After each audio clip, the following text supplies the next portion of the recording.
So I've got 2 large potatoes which I boiled up, and I'm now just chopping them up roughly with a knife. You can mash them if you want to. If you want a very smooth fish cake, then use a potato masher to get a much smoother finish. But I want to keep small chunks of potatoes in here, just to give it a bit of texture. And I know boiled potatoes, or mash if you like, is very, very popular with everybody. Everyone loves mashed potato with lots of butter and cream and salt and cheese and all sorts of things. Oh, don't you just love mashed potatoes? Right, now time to add all the spices.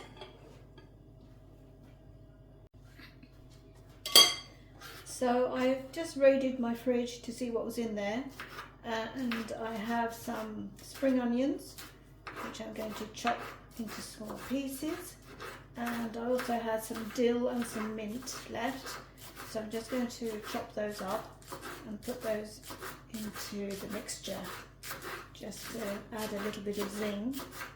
You can add really whatever you like, whatever you prefer to eat, just put it all in there. It's really, it's such a personal preference, you know. Just I like spicy food, not terribly spicy, but at least food with flavour to it. It's got to have some depth and some flavour, so you know, to give you that satisfied feeling of having eaten a good meal. So I mean, what do you think? What do you guys like to eat? Do you like spicy food? Do you like food with lots of flavour? Why don't you comment below and let me know. Just put all those in there. Here I've got 2 cans of drained tuna, so make sure you drain all the liquid out of it. Now I'm going to add a teaspoon of red chili powder. So again, it's all a matter of taste, just add in however much you like. As I said, I like it quite spicy. So chili powder, now I'm adding in salt and a teaspoon of my freshly made garam masala. And you know, garam masala is so easy to make, and it really tastes miles better when you make it at home than anything you can buy in the shops. Yep, it's great, it's very convenient if you want to buy it from the shops. There's nothing wrong with it, but obviously freshly made at home has a different smell. The fragrance is just absolutely amazing, and it tastes totally different. So now I've got those, and I just want to mix them all together now. So if you want to make a smoother fish cake, then obviously use your potato masher. But if you like it quite chunky, then just keep it nice and big like this.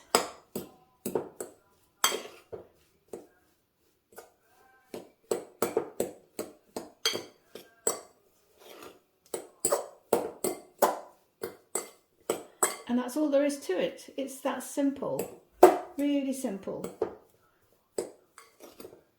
Now all you have got to do is shape them into nice little patties, and then we're going to fry them.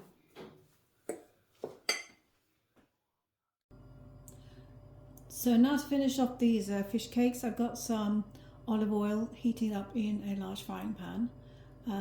You can use whatever oil you like. Obviously I wouldn't use vegetable oils, they're not really healthy for you, so use any single nut oil that you prefer.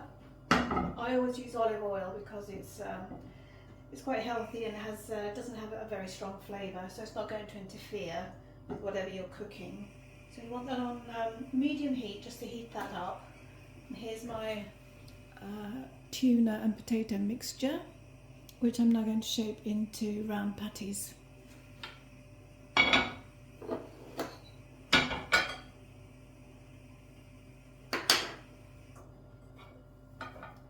So take a handful, depending on how big you want to make them. So for the mixture that I used, you should get about Should go for that, but about 8 patties.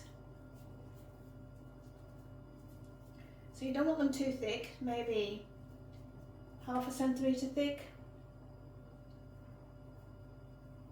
And I'm going to make them all first before I start frying them together.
And in this bowl I've got 1 egg, which I'm going to lightly beat up.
And they're done, and they're a nice golden brown colour.